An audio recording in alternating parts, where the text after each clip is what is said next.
So just going to start talking about free will a lot more. Most of what I say is a complete category collapse. So a lot of people hit me up telling me that, it's interesting stuff what I'm saying, but they can't follow it.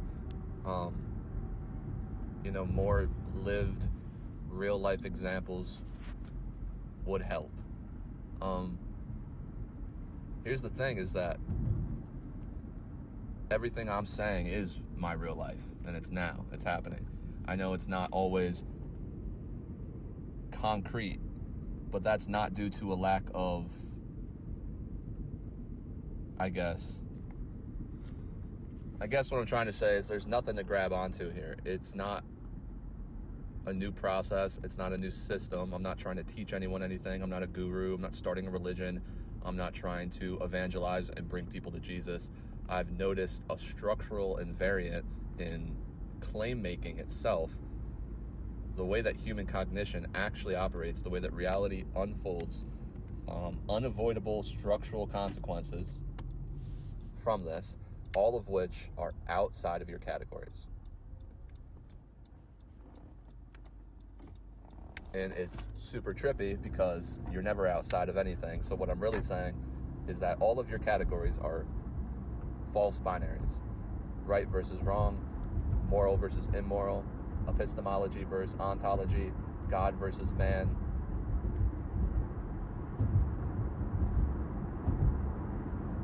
Not saying these things are good or bad, that we've been thinking this way either, because that would be on the spectrum of right versus wrong, good versus bad. There's a transfiguration that is the conclusion of this variant, which is none of these binaries, which are all questions derived from one unexamined assumption underneath everything else, which is that no system of thought, philosophy, politics, science, religion can ground itself. That means something's presupposing it. That's contact and relation. There's only one claim that fulfills that. That's the incarnation claim. It's a strong second-person address. As soon as you hear about it, you're in relation to someone, a historical person. That's the claim. It's not a defense of the historical accuracy. It's just the empirical fact that it exists. And the claim type itself is a second-person address. You're being addressed, and it's saying, I'm your God. I'm already your God. I've always been your God, and I'm with you. Do not fear. So there's no assumption to be made here. There's no interpretation to be made here in the sense of stepping back and evaluating it. Of course, everything's an interpretation. I'm not talking, I guess there's two different types of interpretation. The kind that's irrelevant is the kind in which, we must just perceive things and interpret them that way.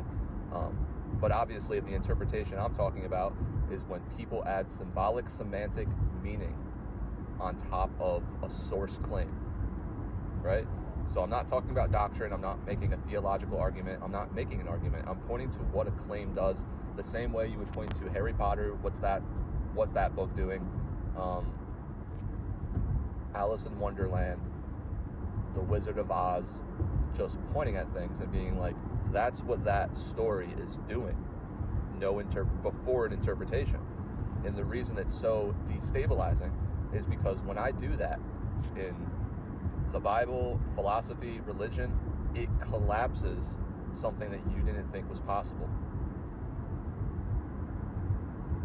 Because I really am pointing at, that's a tree, that's a river, which you would think when I make that example is that would be completely obvious. There's nothing destabilizing about that. But that's just an analogy to show that what I'm actually doing here when I point at things is that it's immediately obvious to your body that, oh my God, that's a tree. It's always been a tree. And then your mind is like, how the fuck did I miss that? Because it ruins everything that you thought was true.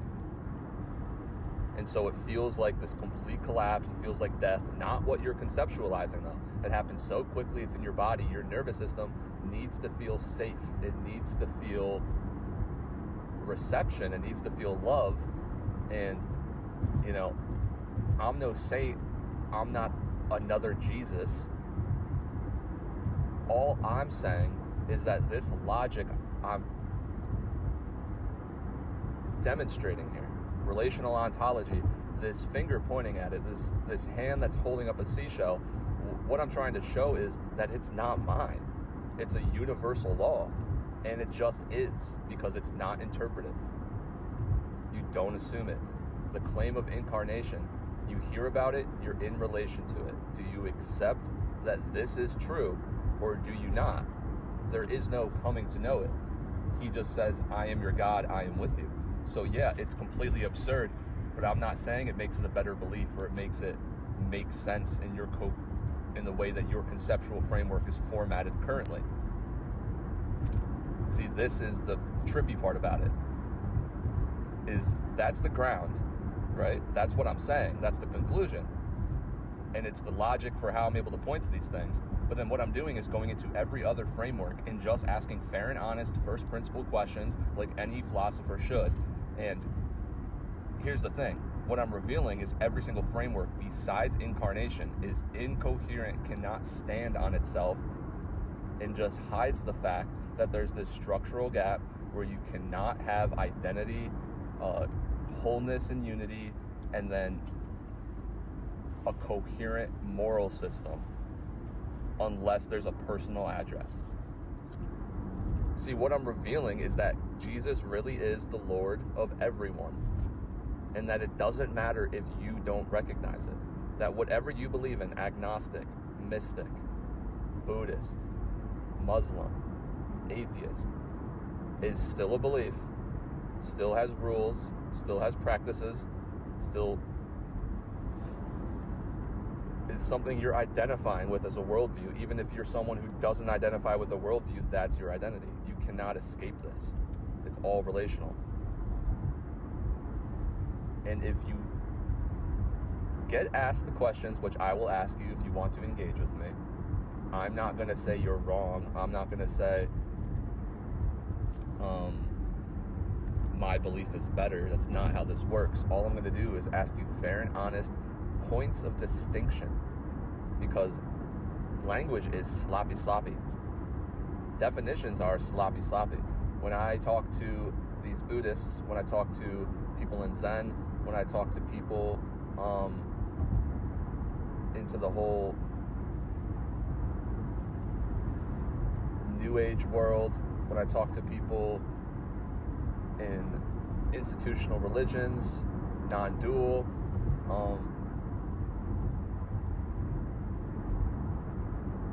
every single conversation starts off with me just being like, this is one thing I don't understand about your system.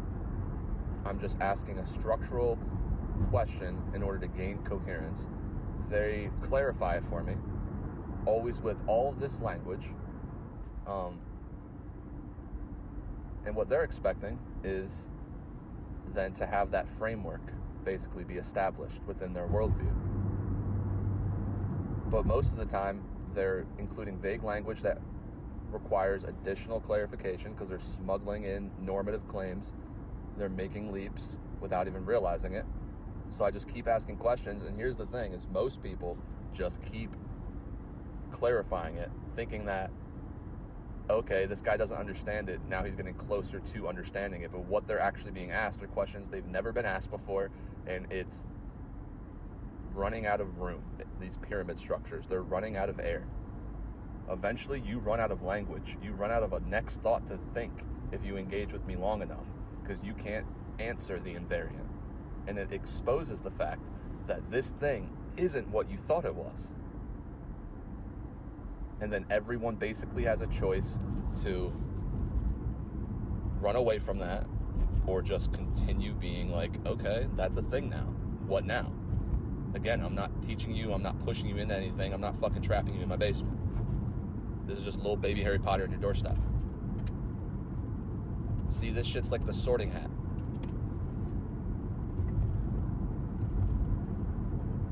Every moment of your existence is just like the Sorting Hat. You just wake up in it, you're already at the ball, at the feast, at the dance. Not saying everything's always bright and rosy, I'm just talking about the fact that you wake up in it, you get called up, you get addressed, and you have your identity, you have that distinction, this, that, but they're co-arising, they're not separate. And when you're being addressed, it's not as if things are just being decided for you. Is that, yes, you're forced to recognize the address. The sorting hat is asking Harry Potter questions, and you can think of these houses like your identity, what you're going to be situated in. It's like the soil, right? Everyone's in different types of soil, and then that soil can only produce a certain constraint set of thoughts in any given situation. Like if you're a Buddhist, you're gonna get very different thoughts that arrive in your mind if you get punched in the face randomly than if you are Islam or if you are atheist. Like you're going to think different thoughts. It's already basically pre-programmed based on the soil that you've decided to plant your identity in. That's your free will choice. Is not the moment-to-moment propositional choice. That's determined. That's why the free will debate's so fucked up, is because determinism absolutely is the case within a conceptual framework. Whatever your soil is constraint. That's just how you're going to react. You're assuming the conclusion before you arrive at any situation. You can think of it this way as another thought experiment. And this shit's not supposed to be linear, by the way. I know I'm probably doing highly abstract logical thinking that people can't follow along, but that's the thing, is it's just contact, it's a category collapse. Just let it hit you. Think about this thought experiment. Just don't try to grab onto anything that I'm saying. Feel it in your body. Is that me, you, 3 other people were in a car. We get into a car accident. And then all of us just start interpreting it differently, right? Maybe the person who's driving thinks it's the other person's fault, and maybe they're an empiricist. And just to take this analogy to the extreme, maybe they start calculating the physics, the actual science, the things you can measure on how it's the other person's fault objectively, per objective knowledge, right? Maybe the other person thinks, oh, well, it's kind of both of your thoughts. It takes like this dualistic perspective. Maybe another person is a complete idealist and is just like, doesn't even matter, it's all in our heads, who cares? Like, bless me. Point being that, you know, the other person who hits you or you hit them, whatever it is, they get out, they think it's your fault. The cops show up, they don't even care. I mean, we can argue all day long. We can argue for 2,500 years about who's right and who's wrong. We can stand outside that car accident and just do that. But all of us are just arriving at our conclusions beforehand because we've already pre-decided that soil, which constrains our thoughts based on the thing you can erase, which is what? The car crash. The one thing everyone must agree on, because that's what your interpretation is based on. It's not an opinion that the car crash happened. That's the impact. That's what I'm exposing, is that all of these structural frameworks are assuming their own conclusions. They go around in a circle. It makes you not able to relate to anyone else. You're missing the actual contact event, which is the thing no one can erase. And that's what all of these things are presupposed by. The meaning is the crash.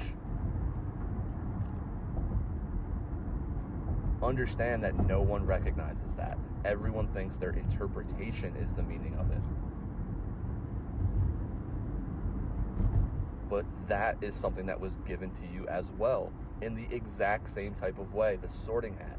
Think of them like identities. You have 3 houses. Funny how that works out. Materialism, idealism, dualism. Which one are you going to be? This thing's asking you questions based on your actual life and your values, where you're arriving at beforehand. And you don't get to make the ultimate decision, but you are participating in it. You have an identity. See, this is not non-dual.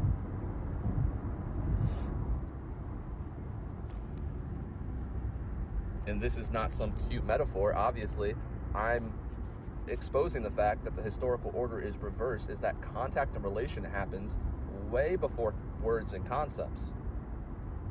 Words and concepts are just containing that relational dynamic. I mean, you can think about this in so many ways. Say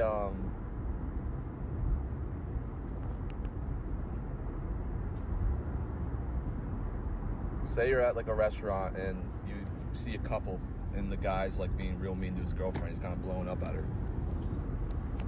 You're sort of just eavesdropping on it. And you might describe it to someone later and say, well, his girlfriend, I don't know, she was so patient with him. Like, she was just so calm and chill about it, just so patient. I mean, what do we really mean here? Is just keep tracing it back, keep peeling the layers. Is so much relational context is necessary for us to know what that means. Because if you just say, she was so patient, and you don't know anything else, I mean, what is that in relation to? Like, we can't make sense of it. It has no coherence. It's only when you realize that this guy's, doing something socially unacceptable, has an emotional regulation problem, and is being unfair to her, you feel, perceiving that without much context, and then you understand that the way you'd react, the way a lot of people would react, is not to just sit there with grace and patience and understanding and be chill about it. So then that's why that becomes a mark where you're like, oh, that person is noticeably patient and understanding. And then we apply this identity label to them when it only arrives in relation to others and things. So it's not totally accurate just to say that that person is a patient person. It's that person demonstrated this highly recognizable, admirable, what we consider good, model way of being social and relational to people in the most extreme sorts of circumstances. Point being that being patient and being angry and character traits and all these labels and all these words, all these concepts are just relational, actual lived dynamic influx, ever becoming, unfolding events in change, and there's time with a distinction at address presupposed by contact and relation, and your identity is just fixing on these things.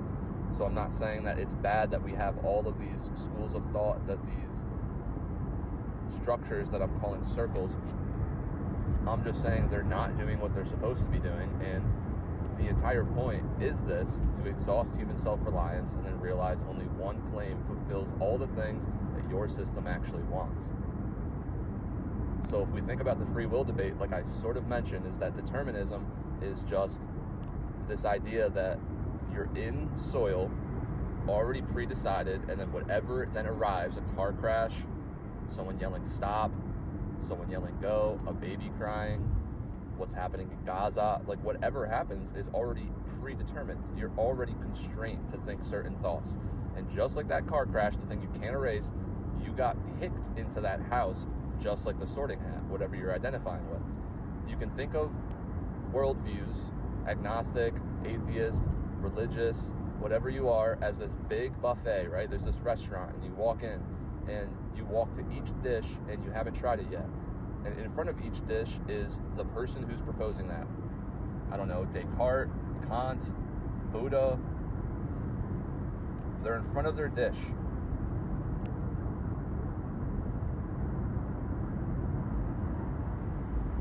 And they all are saying, as you're walking past, try this one. This is the explanation for everything. This is the dish.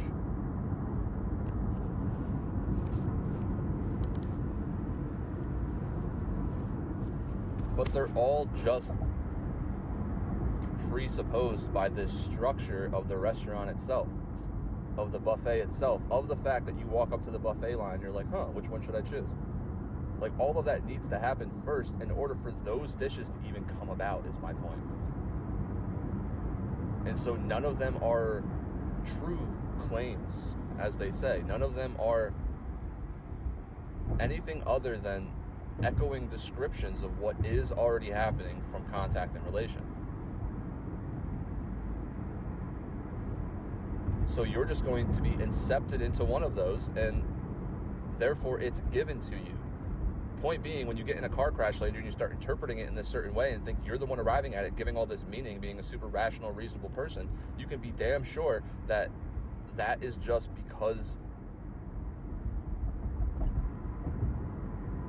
you didn't want to feel the raw contact and relation of reality itself and then hid into a shelter.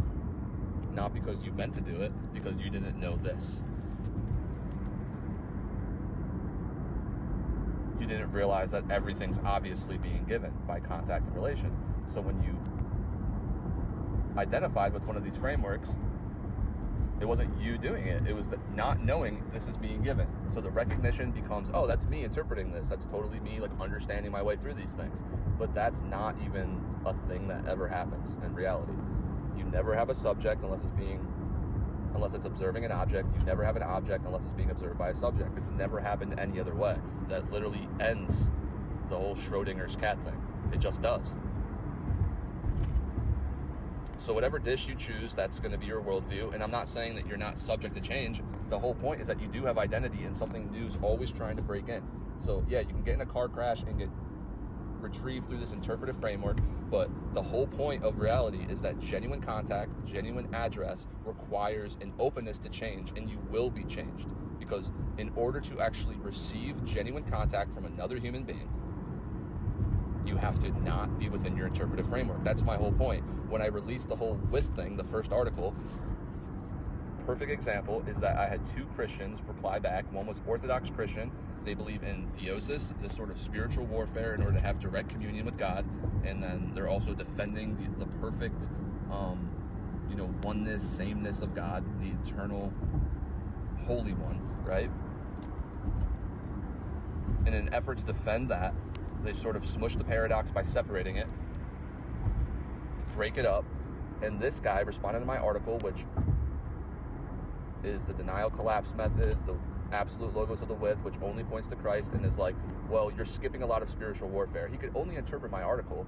He understood it correctly in the fact that I'm talking about direct communion with Jesus Christ. That's what the article is essentially proving without saying. He understood that. He interpreted it that way because his doctrine allows for that. And then he thought, well, this is the binary. It's like a program in his head. It's like, does this actually meet my doctrine? It's not about meeting the actual contact of it, which gets under his doctrine. He's thinking, is this describing theosis the right way, or is this a danger to my identity of the doctrine, which is given to me? See? And so he goes, this is skipping over a lot of spiritual warfare, and starts telling me about all the concepts of theosis and all of these things. The exact same article, a Protestant Reformationist said, why are you denying the personal creator? Right off the rip, I already have the proof, is that how could two people read one article, both be Christian, and one think I'm skipping theosis for a direct communion with Jesus Christ, and that's what the article's proving, and the other guy thinks I'm reducing it to an impersonal relational field and removing Jesus Christ entirely. Because he reads it from a presupposed perspective, which is, this is either going to define God correctly per my doctrine, or it will not. And the doctrine and the belief system of Protestantism is completely backwards. Not saying it's bad, it's just inverted, because the personal relational God is obviously relational. See, he cuts it out and puts relation secondary in order to defend God, which is looking at God from this other side of the bridge, God versus man, mind, interpretation world, when the Trinity doesn't even make sense in any Christian doctrine unless it's the relational architecture of how life actually unfolds. Reality's addressing you. That's the Father.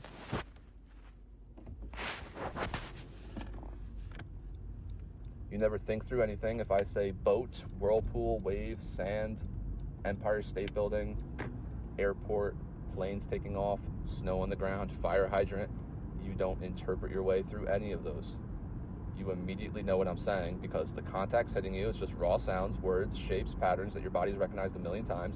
The same way as when you're sleeping, you're not interpreting your way into a state of wakefulness. If the alarm clock goes off, it's a raw sound hitting your body. You're the second address. The alarm clock's the first. Where's this mind versus matter split? I'm confused. Matter is hitting matter, and then your body literally creates a state change that requires time, change, distinction of address, contact relation, and then you come online and go, oh, I'm not recognizing the fact that this is being given. That must mean I am the one interpreting this. I must narrate this. I am awake. I feel groggy. Echoing this felt difference that occurred at the state change before you were even an I yet. So the identity is just fixating itself on something, thinking it's alone, thinking it needs to narrate these things. And my whole point is that the nervous system, your body, wants to feel safe, wants to feel related to, wants to feel love, and it cannot without Jesus Christ. That's my point. All of these systems literally identify a fracture when it doesn't even exist, and then say, these are the steps to heal the fracture, and that is the fracture. And your nervous system deep down knows that. It's just being buried by the language of whatever soil you are in. So I'm not trying to hurt anyone, manipulate anyone, convince anyone. It's just, if you want to engage with me, I'm going to ask you very tough questions. It's kind of like Socrates. I mean, he asked definitional questions already within the split, right? Within this mind versus matter philosophical framework, I'm asking questions that attack the split. It's the sword. And so they feel intense. They feel like they're erasing your identity. But the thing is that you don't lose your identity. You just lose what it's being constrained to not even want to be. It's a real physiological mind-body split. It's your body that wants to know the truth, but it's your body that's afraid because it's not safe yet. So I need to start really rolling out the true story of Jesus, the relational, ontological reading of it, non-interpretive, non-doctrine. It's just been buried for thousands of years. Just to point to, this is what this claim's doing. You know, just think of it like if everyone had Harry Potter wrong. Everyone thought it was about, I don't know, a doctor who does surgery. Like, literally. And then you, like, read the book and you're like, this is about a fucking wizard. What? Like, it's really that mind-blowing how off everything is. And I know I'm going in so many different directions, but that's sort of the point, is like, there's nothing to grab onto here, but you're being held together still. Like, it's not letting go in this non-dual sense of like this presence, because then that just always has to fold back into you narrating the distinction between what's presence and what's not, what's ego and what's not. So what's actually happening in those moments where you have that gap is that is Jesus, that is Christ interrupting your story and being like, psychologically, cognitively, like, you have to just imagine you can give it to another person, or else you have to keep narrating this.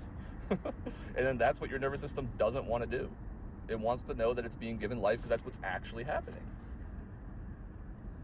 So even though it's absurd to believe in, I mean, you can just start trying. Is that like, oh, like Christ is in me, all these feelings I've been thinking is just the wrong language slightly, because it also requires the paradox of it being a real person who's giving it to you. Like, you lose your identity in a sense, but you just gain what you've always wanted in all these other systems, which is a new identity. One that's not relying on self-narrating its own existence. It's the only claim that does that allows you to no longer narrate your own existence. Literally. The story's being written, it's already written, and it was written for you. You have a purpose and a role, and you have the choice to recognize this or not. That's the only way love could even make sense. So when you listen to this, it's like, how do I even arrive at this? How do I even contact this? How do I respond to this? How am I even supposed to think about this? Because you actually run out of language and you run out of thoughts, and that's the whole point. It's just like, let it hit your body, and if it resonates, it resonates. If it doesn't, then it doesn't. But it's like, there's obviously something weird going on here, the fact that you can't interpret the things I'm saying, but everything I'm saying actually makes sense, because you don't have to assume the things I'm saying. You're so used to assuming and interpreting and stepping back in that perspective and analyzing and observing and looking at things as objects, and it's like, I don't allow you to do that, not by my own choice. It's just that it's the way my expression unfolds is mirroring what reality's doing. And it's so fucking hard to just believe that you're gonna be okay if you fucking give up. Not in this like surrendered, like feeling the presence type state, but like literally trusting that this dude is in you in the form of the spirit and is a real historical person that like doesn't break his promise. Like, you rely on him and he saves. And the nervous system starts recognizing like, this loop is safe. This loop is like not changing the fact that I don't suffer. I still suffer. But this loop is changing the fact that I need to fucking do anything about that. And then you're going to have doubts like, wait, is that giving me a blank check to just do whatever I want? And it's like, well, what does the person say who you're now trying to follow? is like no. So you can't rest in that either. So you can never rest in anything except the paradox, which is the most tense state to be in. You can't hold on to that. That's what your nervous system has been convinced of. That's so terrifying. But he holds the paradox for you. He died on the cross for you. Life through death through him. Carrying the cross is just the endurance to have the faith the size of a mustard seed. That's all it takes. And then the narrow door starts opening. So I'm not describing a process, a ladder system here. I'm describing the one claim where God descends, suffers with you, and you can take faith in that. You can, because it's a second person address and everything else is a third person metaphysical description on reality. So, honing in on the free will thing now, right? So, everything you have is given, contact relation. So, determinism makes sense to the point where you get in a car crash and you just start responding, reacting exactly like a fucking robot, basically, based on what other people say this framework tells you to think about in that situation, essentially. But genuine contact, like I said, requires change. You drop your interpretive framework and you just listen, you look at someone else, you understand what they're saying, like prior to interpreting it, and then that literally requires you to change because you're not doing what you've always done. So it feels like it's outside of your story. It's another contact event, right? Every moment's a contact event. It's just that you're able to recognize it. So of course it's not purely deterministic, because all of a sudden we have this intuition, this feeling. This is where libertarianism comes from, the other side of the free will debate, which is, well, I feel like intuitively I can be aligned with like a different choice, right?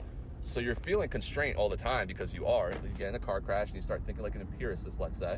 And then for whatever reason, because Christ is always making himself new, always trying to cut through, is your distinction at address is another person who brings up a non-interpretive point that is therefore a category collapse about some aspect of this crash that makes it so, I can't think of an example off the top of my head, but it just makes it so the empiricist framework can't really even wrap its head around it.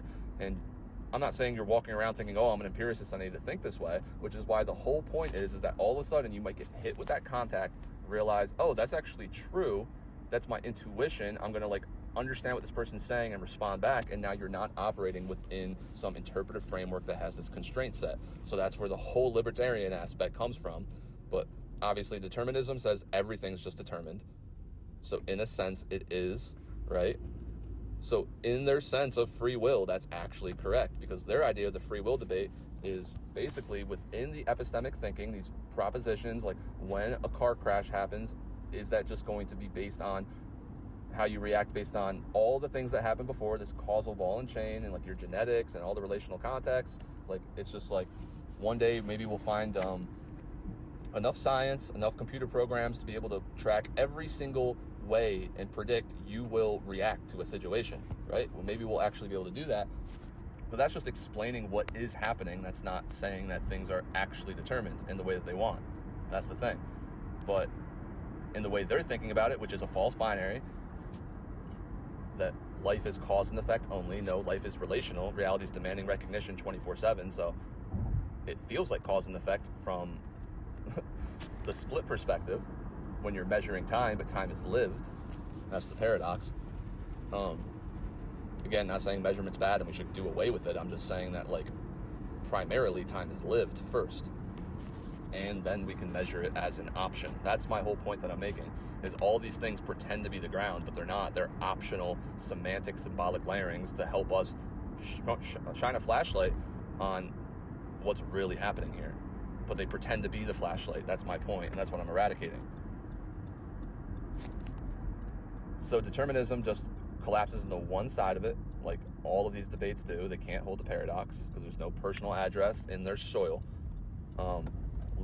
Libertarianism then takes the other side, which is like the idealist perspective, right? Like we just have these like intuitions, and it might feel determined, but we actually have, you know, like responsibility and all these things that help us align with it, but they can't ground that in anything, is the thing. Because it's both deterministic and that intuition, which is the finger pointing to outside the epistemic circle, which is like, well, real agency is how you respond relationally, not how you respond to, do I go through door A or door B? Like, that's being constrained always. You never leave that state of born sinner is an ontological condition. You don't get out of it. The whole point is to recognize when you're sinning. It's like a mirror, not a moral failing, just a relational fracture. That's the risk of love and having identity and life and all that. So the whole point is you recognize, like, oh shit, like I've been thinking I'm so bad and shameful and all these sorts of things, and that's normal, and I don't have to do anything to fix that.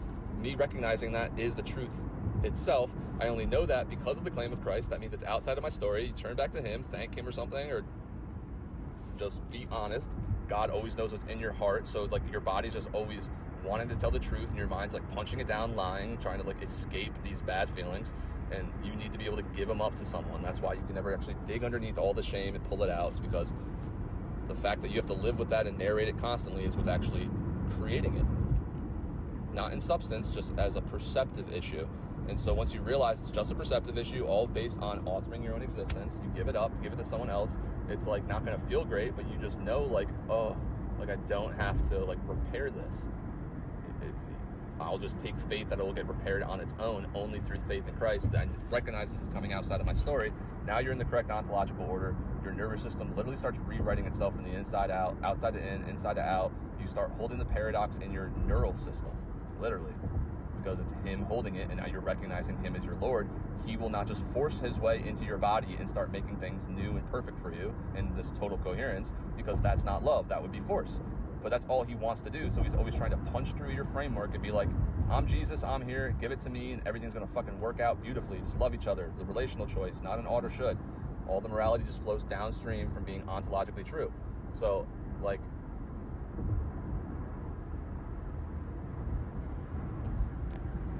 he's just endlessly patient, endlessly forgiving.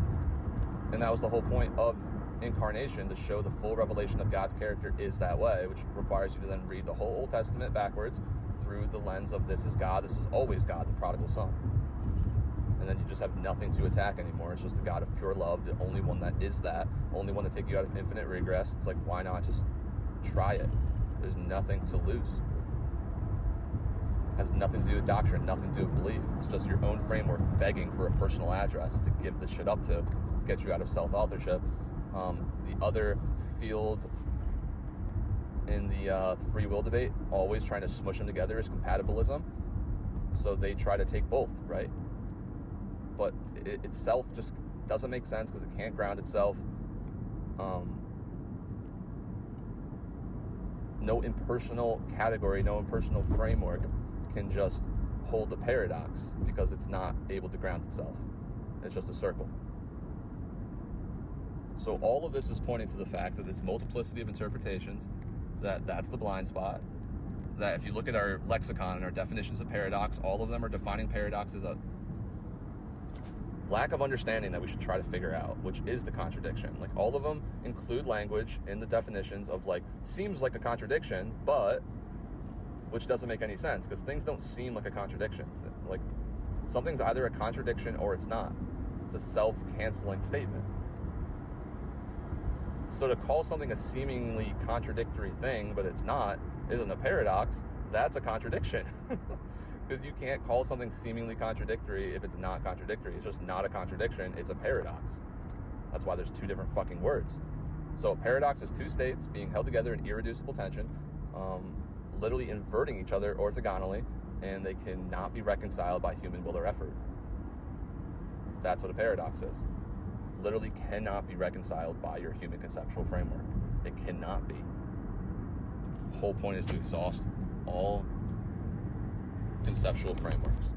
Not so you lose them and think your life is a waste because you've heard this, but just to realize that the one little thing's missing, the whole search, the whole roller coaster you've been on is just missing Jesus. That's it.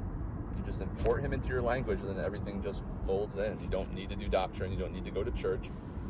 It's just nice to be able to have someone who said, hey, you can just give that to me, you know. And your body can trust it because that's the truth. And here's why. Because all of those free will schools of thought, every debate you can have in free will, religion, philosophy, however you want to slice it up, every single one of them are propositional choices. They're interpretive frameworks. No one can deny this. Now, no one's dug underneath what that means. Propositions are built upon assumptions. Okay, that's been said before. Got it. Well, no one's really dug underneath this, that assumptions can be true or could be false. Obvious thing to say, but no one's ever thought about it this way. Otherwise, people would know about this already. When something's either true or false, and that's the ground of your system, before you have a theory, before you have a debate, the activation, the instantiation of your ability to even do this is based on, well, maybe it's true, maybe it's not. That's faith. Not in the religious sense, in the fact that it's dependent on something that you can never self-certify. It could be true or it could be false. There's also a third category. It could be not the full truth. You don't start philosophy unless you're trusting your reasoning is reasonable enough to form arguments. So you can never form an argument to say, see, our reasoning was reasonable enough. That's just a circle. Science, you're trusting your observations are reliable enough to perform experiments. Then you perform experiments. You can never have enough successful experiments or form an experiment to get under that and say, see, this was reliable enough the entire time. That's a fucking circle. I know that's trippy, but it's true. Is that you can measure the sun every single day, data point, data point, data point, and think, well, it's certainly not false that this is unreliable. Look, we can say with so much certainty that the sun will rise tomorrow. But what you're saying is that we have a high degree of trust that it will. We can't actually be certain. That's why you have to keep data pointing it off every single day. Testing, testing, testing. You can never be sure. Is that you have a high degree of trust and faith in it. Therefore, the whole system is contradictory if you collapse it into reason, truth, proof, certainty, because the ground is just a sliding scale of trust based on something you can never certify. So when you bring up the free will debate, it all starts from there, is that you're trusting your reasoning is reasonable enough. It can't justify itself. That has a hidden assumption underneath it, which is that you're trusting this reasoning is yours, that this mind-matter split is real. And of course it's real, there is an actual distinction, but like I said, maybe it's not the full truth, that these things co-arise at the exact same time, and the whole point is to feel like you're split in order to commune back and realize you're not. Because it happens automatically when you take faith in Jesus Christ.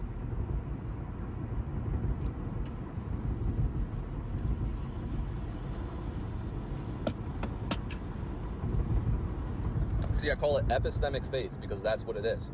Is the whole system is based on a leap of faith. Is you're trusting that you can step back from your experience, take this third person analytical perspective, so creating this bridge between you and direct contact, and then the whole point is to build a bridge back. That's the thing. But you're creating the bridge by even saying there is one. See, if there's a distinction at address, but they're co-arising at the same time, that means there's two within one. That's a paradox. If you just say, oh, well, we're distinct, then mind and matter are distinct foreign substances. They literally cannot touch, and the whole project is to force them to touch, an illogical impossibility, and it's obviously a self-canceling statement, because before you can even think the first philosophical thought, the first scientific thought, before you can even think that, you must already be assuming that your mind can step back and say something true about reality, in the sense that it's generating it, but you're receiving it, you're explaining what is happening in all of these frameworks, and all of them pretended over time that this is the start of it, this is the ground, nothing presupposes it. That cuts out contact and relation. That keeps you literally split between your mind and body. And that's why your nervous system never feels safe. That's why all these different ethics and disciplines and practices are so alluring, is because they're pointing to a fractal of the truth, which is, this is how you heal the fracture, but assuming the fracture is the fracture. Self-canceling fucking existence. This is the human blind spot. There is no fracture, only one claim shows that. It doesn't erase the fracture, it shows that you're born into this reality in which you are only arriving at this relational claim incarnation when you think that you're fractured. Therefore, you're always going to feel that way. But over time, give it up to me, it flips completely, that he's taking care of it for you. And that transfigures the human contradiction. from weakness and power. You feel weak, I need to get more power back, or you fall into despair, somewhere in between that human axis. He says, don't repress your morality. If you feel weak, something wrong is probably happening here. Just be honest with me, turn towards me, and then realize that you're not God. You don't get to judge them. Whoever cast the first stone, only if you have never sinned, everyone drops their stones. That's the whole fucking thing right there, is like, you can't do shit or else you're doing the same thing. So yes, this is wrong. I understand it's wrong. You have someone on your team understanding that. And this person's already condemning themselves by doing that because it's one body of Christ.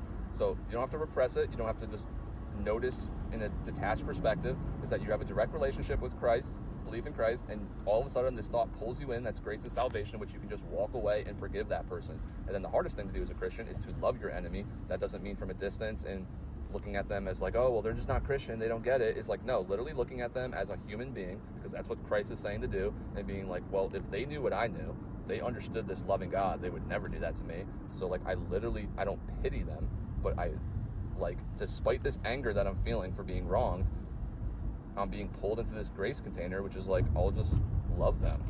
And that's like the most powerful thing a human being can do, only possible through Christ. He's the one doing it through you, because that's what the text says. So that's the only way you can actually believe this is happening for you. And all of a sudden your life starts flipping. You stop acting in the same ways you've acted. You start noticing things so much more. You start noticing contradictions, noticing paradoxes, true paradoxes. You start noticing you don't need to do things as like you used to do them. Noticing that everyone's just sort of hurt and lost and fractured, and like, it just flips everything.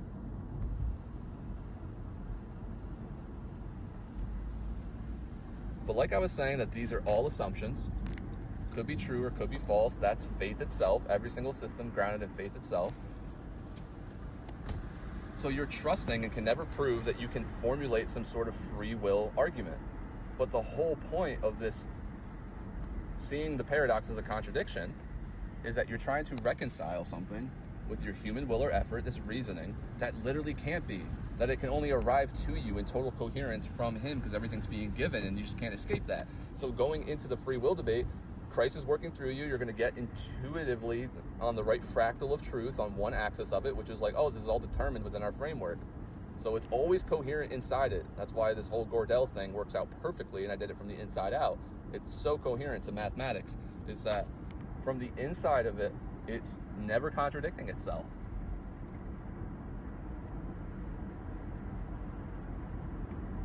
But the whole idea of it is contradictory, and that can only be exposed by something from outside the system. So as soon as you realize it, you're already in the actual container that contains everything else, the relational choice.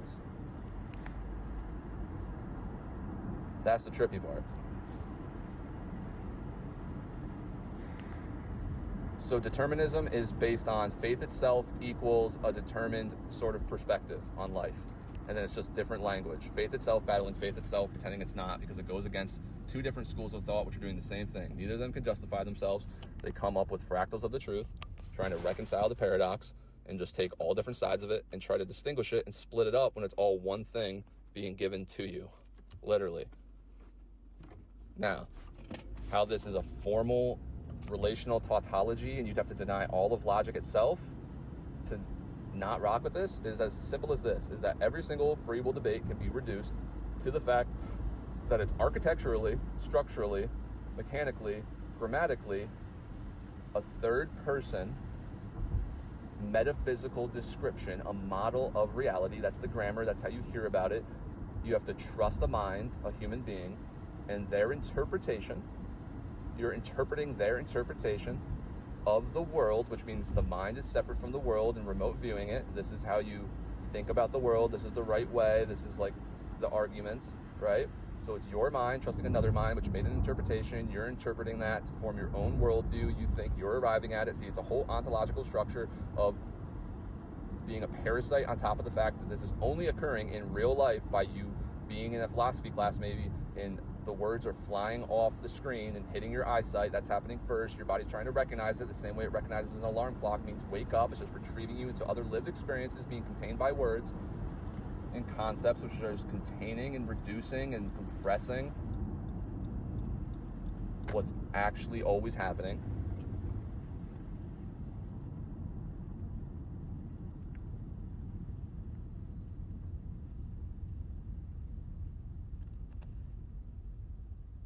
And so the point is, these third-person metaphysical descriptions on reality are grounded in faith, pretending they're not.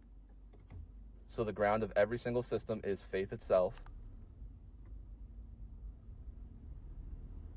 And when that means it's being given, and all these frameworks are being exposed by when you don't recognize it's being given, the givenness, that recognition, that is your agency to recognize that even recognition is being given, right? Trippy, that's the narrow door. Well, you're going to miss that in all these frameworks, and then the recognition that's given collapses into self-reference, giver and receiver at the same time. That is the split. It doesn't even make sense. It makes you test things. You can never be sure of things. Am I doing it the right way? Self-narrate. Even when you try to erase that and just give up and non-dual and, oh, everything's fine, I'm going to meditate, you're still having to collapse back into it and narrate it. Something always hits you in life and demands its recognition to try to exhaust out this human self-reliance. It's never going to work. That's the whole point. It's the whole point of suffering, is to transfigure it into true life, into love. Only way it could work.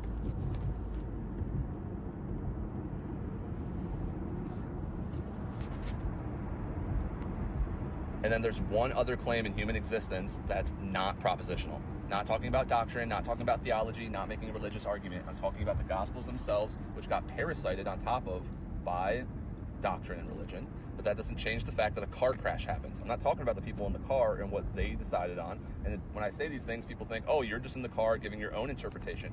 But tell me why. No one can tell me why that's the case, because I'm not doing that. That's the thing. You can't interpret what I'm saying. You can't even make an interpretation that I'm making an interpretation and make it make sense. And you know it.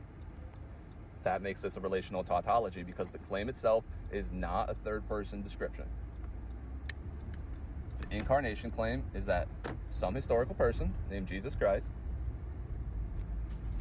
said, I am your Lord. Believe in me. I and the Father are one. Before Abraham was, I am. Love each other. Takes out the Ten Commandments, the oughts and the shoulds, the interpretive framework, fulfills it and abolishes it at the same time. Paradox says, expands the law infinitely. You guys could never reach this. This is the whole point of the law. I'm just revealing the character of it now. You've heard it said, meaning not from God. That's the Ten Commandments. But now I say to you, I am God. That's the revelation. Like a twist in the movie, it rewrites it from the inside out, stepped into the story. We lost ourselves in the mirror. In that reflection, required a person who is God to step inside it, because our thinking is what's got us in this trap. It would require an actual lived historical person to recognize the relational aspect of life, and that he is God for being able to recognize that prior to there being a revelation. That is the revelation. That means he is the Son of God. He fulfilled every single prophecy in the, at the time, non-canonized Bible. So it doesn't even make sense for anything else to be the truth. The Shroud of Turin, I mean, come on now. There is just endless proof by all of your rules. And the fact that Christians aren't standing up and speaking about this type of thing and just arguing amongst ourselves is fucking ridiculous, because there's a real story here that got lost, and I seem to be the only one speaking about it, honestly. It's a relational choice. Do not fear, for I am with you. No other claim can say that grammatically. The incarnation claim is, this is universal salvation for everyone. So even though he's only speaking to his disciples, obviously, he's in time, is that there's endless scripture of him invoking that this is for everyone. I will be with you to the end of the age.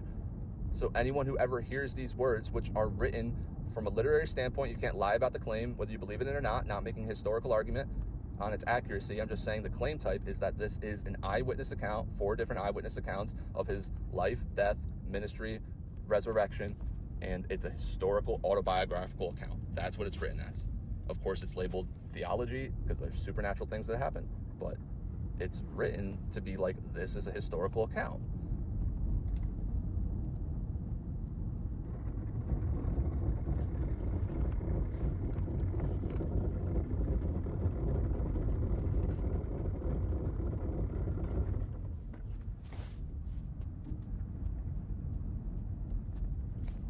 I almost just wrecked myself. I gotta get snow tires, holy shit.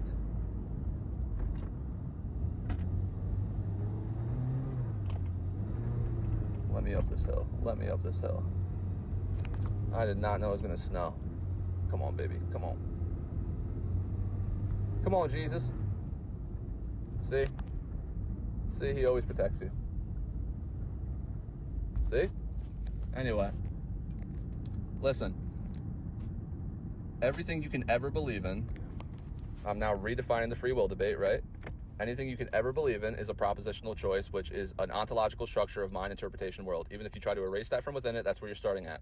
Even Buddhism is mind interpretation world. It all is. Incarnation is not. It's just not. It's a second person address. You're in relation to the claim. It's prior to assumption, prior to interpretation. Faith itself, he doesn't allow you to do epistemology. Every single part of the text boxes out epistemology, draws a circle around pure relational ontology through him, through a relationship with him.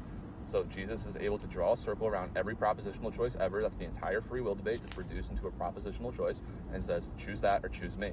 That's now a real empirical fact of reality, now exposed, that for 2,000 years, people have chosen the relational choice or the propositional choice. That's a binary that's before, under, presupposing any moral propositional choice, which is within the free will debate. Therefore, there is no question on if you have agency or not. It's an empirically proven fact for 2,000 years that people have either chosen the relational choice or chosen against it. That's the new definition, because like when I'm walking down the street and I yell stop, you either stop or you don't, but you don't have a choice to recognize the word stop and what it means. You can't just carry on and pretend you didn't hear it. That's not how shit works. The alarm clock goes off, your body wakes you up. You don't get a fucking choice. That's my whole point, is are you going to relate to this or will you not? That is now forced to be recognized as soon as you hear the claim. That means that's your agency right there, because people have either done it or they haven't. Boom, over. That means free will is real, only based on the propositional choice. That makes it 100% true that free will is real, but only based on Jesus Christ, reducing the entire free will debate to 0%. Meaning if you're a mathematician, it's 100% certain that free will is only offered by the relational choice to Jesus Christ, because it's the only incarnation claim. Boom, just like that, it all falls down. The relational tautology. That's what it is. That's why the truth does not defend itself. Why would it have to? Everything just gets exposed by one rhetorical question. Who can be like God?